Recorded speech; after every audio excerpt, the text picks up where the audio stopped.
हिमाचल प्रदेश के मुख्यमंत्री जयराम ठाकुर जिस वक्त हमारे साथ हैं। ठाकुर साहब, 2 दिन से पंजाब में चुनाव प्रचार में आप बिजी थे, किस तरह का रिस्पांस मिला है? बहुत अच्छा रिस्पांस देखने को मिला है। पिछले 2 दिनों में जब चुनाव प्रचार में पंजाब में रहा, 7 विधानसभा क्षेत्र में जाना हुआ, और मैं इस बात को लेकर के ये जरूर बताना चाहूंगा कि एक बहुत जोश और उमंग के साथ लोग अब आगे निकल पड़े हैं और लोग भारतीय जनता पार्टी गठबंधन की सरकार बनाने के लिए सहयोग दे रहे हैं। लेकिन जयराम जी, अगर हम खास तौर पर पंजाब की बात करें, क्योंकि पहले आपका गठबंधन अकाली दल के साथ यहाँ पर रहा है, और खास तौर पर जब से अकाली दल गठबंधन टूटा है किसानी आंदोलन के बाद, उतना बीजेपी को हुंकार नहीं मिल पा रही थी, सपोर्ट नहीं मिल पा रहा था। लेकिन जैसे जैसे चुनाव नजदीक आ रहे, क्या आपको लगता है कि आम जन जुड़ पा रहा है भाजपा के साथ? देखिए, बहुत सारी इस तरह की खबरें सुनने को मिलती थी कि बड़ा मुश्किल है, बड़ा मुश्किल, लेकिन वो स्थिति आज की तारीख में नहीं है। भारतीय जनता पार्टी की कैंपेन दूसरे दलों से और ज्यादा बेहतर हो रही है, और अभी 3 दिन का प्रधानमंत्री जी का जो टूर रहने वाला है, मैं कह सकता हूं कि पूरे पंजाब में माहौल बदल जाएगा एकदम। और ये हम अभी कार्यक्रमों में जहां जाना हुआ है तो बहुत जोश के साथ लोग उस कार्यक्रम का हिस्सा बने, और ये सब हमारे जितने भी हमारे जो कैंडिडेट लड़ रहे हैं वो आश्वस्त हो रहे हैं कि हम इम्प्रूव करके जो है सरकार बनाने की दिशा में बहुत करीब पहुंच गए हैं। ठाकुर साहब, क्योंकि बीजेपी कहा जाता है कि शहरी पार्टी है, तो क्या इस बार भी पंजाब में खास तौर पर जो शहरी सीटें हैं उन्हीं पर फोकस रखा जाएगा? करीबन 35 के आसपास जो शहरी सीटें, वहां पर बीजेपी दम लगाएगी? नहीं, यहाँ पंजाब में जो गठबंधन के साथ जो हमारा सीट का शेयरिंग हुआ, उसमें ग्रामीण क्षेत्र की सीटें भी बहुत सारी हैं, और उन सीटों पर भी मैं, हालांकि देखिए, कुछ एक इलाके जहां मुकेरियां गया, गढ़शंकर गया, वो इलाके ऐसे हैं वो तो ग्रामीण क्षेत्र के ज्यादातर हैं, और वहां पर भी हमने देखा कि बहुत अच्छी उपस्थिति, बहुत सारे जोश के साथ लोग वहां पर कार्यक्रम में आए थे, और जो हमारे कैंडिडेट है वो आश्वस्त हैं बिल्कुल, और हमारे पार्टी का कैडर भी आश्वस्त है कि निश्चित रूप से जीत होगी वहां पर भी। तो ऐसा नहीं है कि शहरी क्षेत्र तक ही भारतीय जनता पार्टी, ये बात ठीक है कि अकाली दल के साथ तो उस वक्त हमारा सीट की जो शेयरिंग होती थी उसमें थोड़ा इस तरह से रहता था, तो शहरी क्षेत्र में भारतीय जनता पार्टी को ज्यादा सीटें मिलती थी उस वक्त, और जीतते भी रहे उस तरह से भी। लेकिन अभी की ये स्थिति अलग तरह की है, और पूरे पंजाब में ग्रामीण शहरी क्षेत्र सभी जगह भारतीय जनता पार्टी चुनाव लड़ रही है और लड़ करके जीत रही है। जैसे आपने कहा कि इससे पहले गठबंधन अकाली दल के साथ था, उस समय मामला दूसरा रहता था। इस बार क्योंकि 24 साल के बाद गठबंधन है, कृषि कानूनों की वजह से नहीं रह पाया, तो इस बार अकेले जो आप चल रहे हैं, क्या आपको लग रहा है कि उतनी ही ताकत से आप चुनाव मैदान में उतर पा रहे हैं? नहीं, देखिए, एक तो मैं कहना चाहूंगा अकेले नहीं है, यहाँ भी गठबंधन है हमारा, लेकिन बात ठीक है कि अब की बार गठबंधन की परिस्थितियां अलग तरह की हैं, और कैप्टन अमरिंदर सिंह जो पंजाब का एक बहुत बड़ा चेहरा है, वो हमारे साथ गठबंधन में है, और ढींढसा जी वो भी हमारे साथ में गठबंधन में है। तो ऐसे में जो गठबंधन भारतीय जनता पार्टी का बना हुआ है उसमें बहुत तेजी के साथ हम देख रहे हैं लोगों का रुझान उस दिशा में कि यहां भारतीय जनता पार्टी गठबंधन की सरकार बननी चाहिए। अगर पंजाब को नशे से मुक्त करना है तो यही पार्टी कर सकती है, इसी पार्टी का नेतृत्व कर सकता है।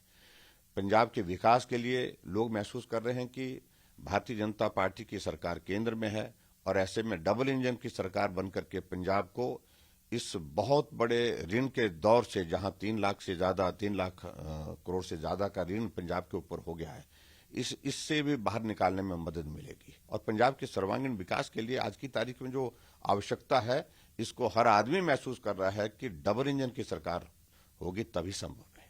आप कह रहे हैं कि डबल इंजन की सरकार है तभी विकास होगा, लेकिन थोड़े दिन पहले जब प्रधानमंत्री पंजाब आए थे, फिरोजपुर आए थे, सिक्योरिटी लैब्स वाला जो पूरा कंट्रोवर्सी हुई थी, आप किस तरह से देखते हैं उस पूरे इशू को? वो बहुत दुर्भाग्यपूर्ण है।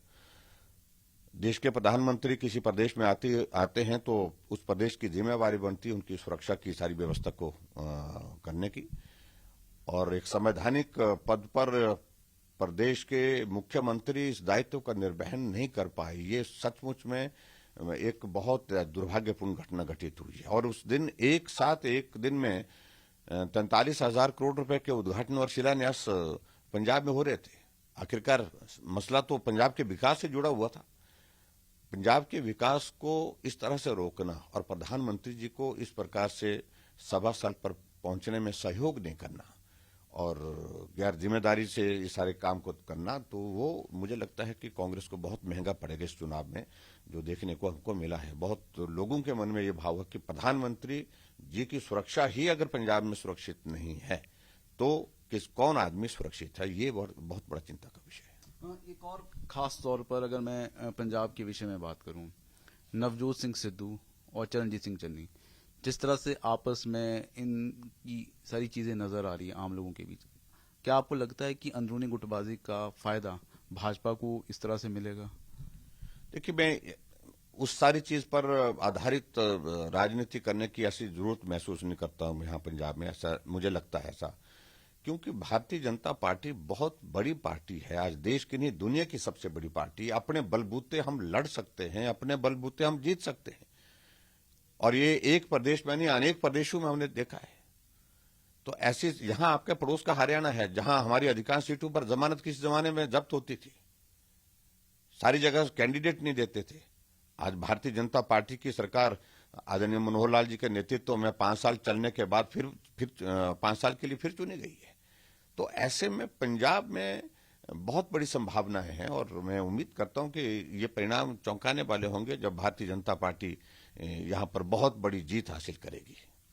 एक बार बार आरोप लग रहा है, क्योंकि थोड़े दिन पहले जिस तरह से सिरसा के बाबा राम रहीम को फरलो पे छोड़ा गया है, आरोप लग रहे हैं कि बीजेपी को कहीं ना कहीं समर्थन मिलेगा। तमाम सियासी पार्टियां, चाहे अकाली दल की बात करें, कांग्रेस की बात करें, किस तरह से देखते हैं इन आरोपों को?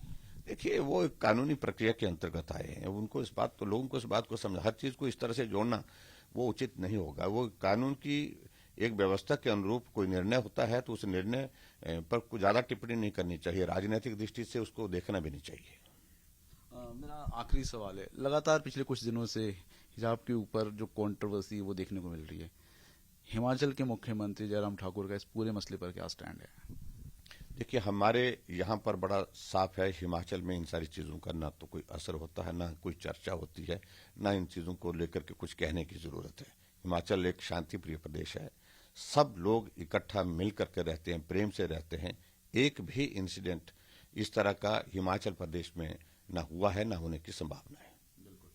तो ये थे हमारे साथ हिमाचल के मुख्यमंत्री जयराम ठाकुर। बहुत आश्वस्त है, साफ तौर पर उनका ये कहना है कि पिछले वर्षों में परिस्थितियां कुछ और थी गठबंधन की, लेकिन अब परिस्थितियां हैं वो बदल गई। लेकिन फिर भी जो भाजपा है वो अपने पूरे दमखम के साथ पंजाब में चुनाव मैदान पर उतरेगा, और जब प्रधानमंत्री नरेंद्र मोदी की 3 रैलियां होगी उसके बाद से जो जोश है खास तौर पर बीजेपी के कार्यकर्ताओं में अलग देखने को मिलेगा, जिसका सीधा असर आने वाले 20 तारीख को जो चुनाव पंजाब में होने उस पर दिखेगा। वीडियो जर्नलिस्ट चांदीराम के साथ ललित शर्मा, चंडीगढ़, आज तक।